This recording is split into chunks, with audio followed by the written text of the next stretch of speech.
the bloodbath that shook Rome. In the annals of military history, few defeats have rivaled the sheer scale and devastation of Arausio in 105 BC. This was Rome's worst military catastrophe, an event that claimed over 80,000 Roman soldiers, a figure surpassing even the infamous Battle of Cannae.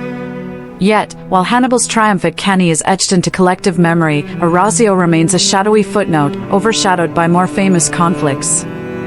Why has this bloodbath been forgotten? What forces collided on that fateful day along the Rhone River, and how did it reshape the Roman Republic?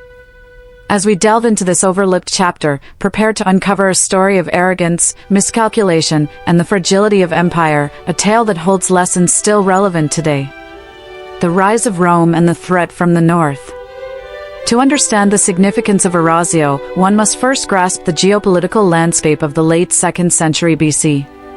By this time, Rome had emerged as the dominant power in the Mediterranean, having defeated Carthage in the Second Punic War, 218 to 201 BC, and consolidated its control over Italy, Greece, and parts of Spain. However, this rapid expansion came at a cost. Rome's legions were stretched thin across vast territories, and internal divisions within the Republic, between the patrician elite and the plebeian masses, were growing sharper. The Republic's insatiable appetite for conquest brought it into contact with new adversaries, chief among them the Cimbri and Teutones, two Germanic tribes migrating southward in search of land. These groups were not mere raiders, they represented a formidable force numbering in the tens of thousands, including warriors, women, children, and livestock. Their movements posed an existential threat to Roman hegemony, particularly as they approached the fertile provinces of Gaul and northern Italy.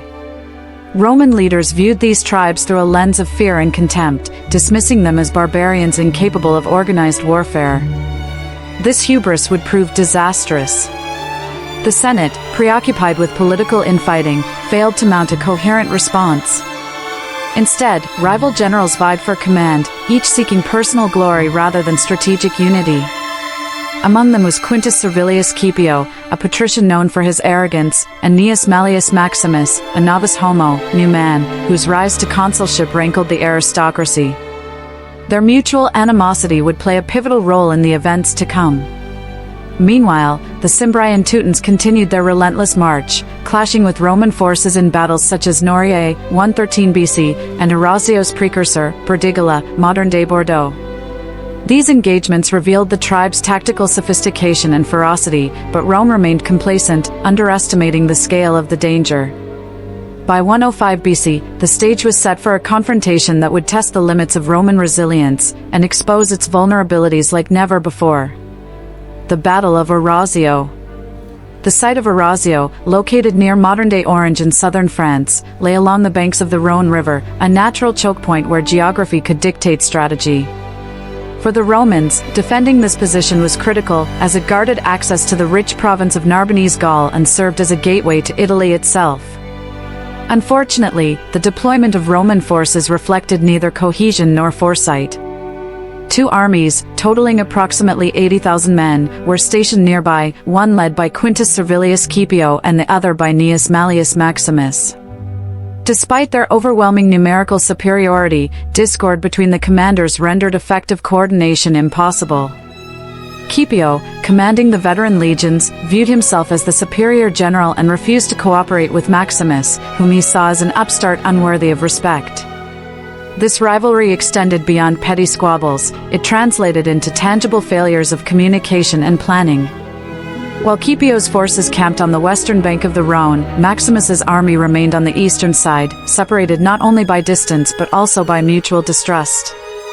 On the opposing side, the Cimbri and Teutones, under the leadership of Boiarix and Ligius, demonstrated remarkable discipline and adaptability. Their combined force likely numbered around 100,000 warriors, though estimates vary due to the challenges of ancient record-keeping. Unlike the disunited Romans, the tribal coalition moved as a cohesive unit, leveraging their mobility and knowledge of the terrain to outmaneuver their opponents. The battle unfolded in phases, beginning with probing skirmishes designed to assess Roman defenses. Recognizing the divided nature of Scipio's and Maximus's camps, the Cimbri launched a diversionary attack against Scipio's position while concentrating their main effort against Maximus's less experienced troops.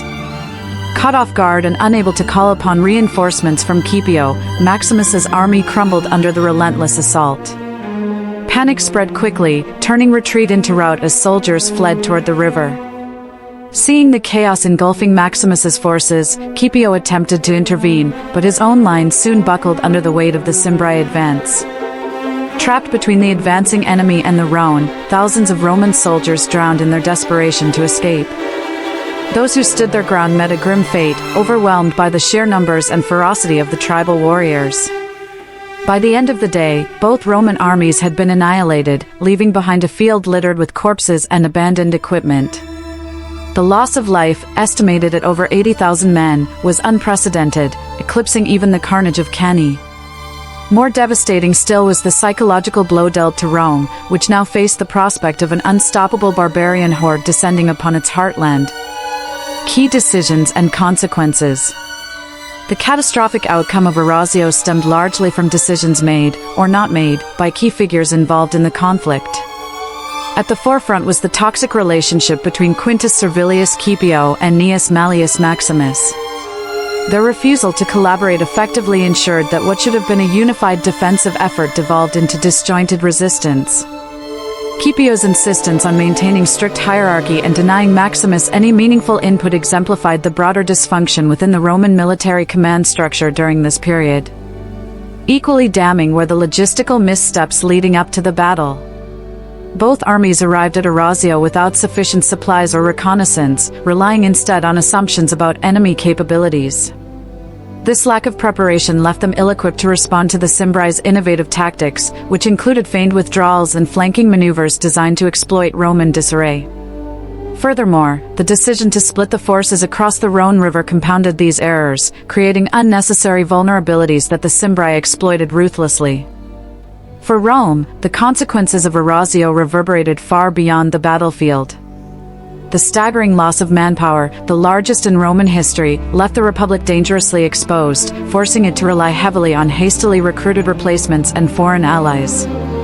Politically, the defeat fueled calls for reform, particularly regarding the distribution of land and wealth, issues that had long simmered beneath the surface.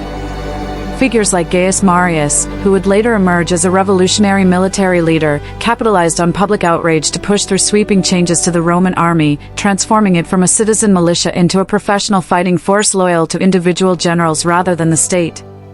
Perhaps most significantly, Arausio shattered the myth of Roman invincibility. Tribes across Europe took note of the Cimbri's success, emboldening others to challenge Roman authority. Meanwhile, the specter of invasion loomed large over Italy, prompting urgent measures to fortify borders and raise new legions. In many ways, Arausio marked the beginning of a turbulent era for Rome, an era defined by internal strife, external threats, and profound transformation. A republic in crisis. The aftermath of Arausio plunged the Roman Republic into a state of crisis unlike anything it had faced since the sack of Rome by the Gauls nearly 3 centuries earlier. News of the disaster sent shockwaves through the city, igniting panic among citizens and elites alike. Streets buzzed with rumors of impending barbarian invasions, while temples overflowed with desperate prayers for deliverance. Politically, the fallout was immediate and severe. Both Quintus Servilius Scipio and Gnaeus Mallius Maximus became scapegoats for the debacle, with Scipio facing charges of corruption and incompetence. Though acquitted, his reputation lay in ruins, and he spent his remaining years in exile, a stark reminder of the perils of hubris in Roman politics. Economically, the impact was equally devastating. The loss of so many soldiers, not just as fighters but as taxpayers, farmers, and laborers, dealt a crippling blow to Rome's agrarian economy. Entire communities were left bereft of able-bodied men, leading to widespread poverty and social unrest. To make matters worse, the treasury, already strained by decades of costly wars, struggled to fund reconstruction efforts or compensate grieving families. This financial strain exacerbated existing tensions between the wealthy elite and the struggling lower classes, setting the stage for future upheavals. Militarily, Arausio forced Rome to rethink its approach to warfare. Traditional reliance on citizen soldiers proved unsustainable in the face of persistent external threats. Enter Gaius Marius, a seasoned general whose reforms revolutionized the Roman army. Abandoning property requirements for enlistment, Marius opened recruitment to landless poor, offering them pay, spoils, and eventual land grants in exchange for service. This shift transformed the army into a professional institution beholden more to individual commanders than to the Senate, sowing seeds of instability that would haunt the Republic for generations. Culturally, Arausio left an indelible mark on Roman consciousness. Art, literature, and public discourse began reflecting anxieties about the fragility of empire and the dangers posed by barbarian outsiders. Yet paradoxically, the disaster also galvanized a sense of unity and resolve. Under Marius's leadership, Rome regrouped and prepared for renewed confrontation with the Cimbri and Teutones.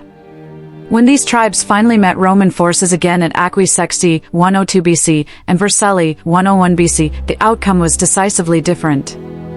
Led by Marius and his protege Catulus, the reformed legions achieved decisive victories, ending the immediate threat and restoring some measure of stability. However, the scars of Arausio lingered. It exposed deep fractures within Roman society, fractures that no military triumph could fully heal. The Republic teetered precariously between innovation and decay, grappling with questions of identity, authority, and purpose. As we reflect on this pivotal moment, it becomes clear that Arausio was not merely a battle lost but a harbinger of profound change, a turning point that shaped the trajectory of Western civilization itself. From ancient defeat to modern understanding, Arausio serves as a sobering reminder of the perils of hubris, division, and unpreparedness. The Roman Republic's greatest military defeat underscores how internal discord can undermine even the mightiest empires. Leaders like Scipio and Maximus, consumed by personal ambition, ignored the larger stakes, demonstrating that ego-driven politics has timeless consequences. Similarly, the failure to adapt strategies to new enemies highlights the risks of clinging to outdated assumptions. Today, these lessons resonate deeply, whether analyzing modern conflicts or addressing contemporary societal challenges. Yet, Arausio also reveals the resilience of human institutions. Despite the staggering losses, Rome adapted under Marius, forging reforms that temporarily secured its survival. This duality, fragility and endurance, offers a nuanced perspective on history's cycles. As we ponder Arausio's legacy, let us consider what parallels exist in our world and what warnings we might heed. If you found this exploration interesting, please subscribe, like, and share your thoughts in the comments below. Next, we'll dive into another monumental clash, Hannibal, Rome's greatest enemy. Stay tuned for a visual journey through the Alps, the plains of Italy, and the mind of one of history's most brilliant tacticians.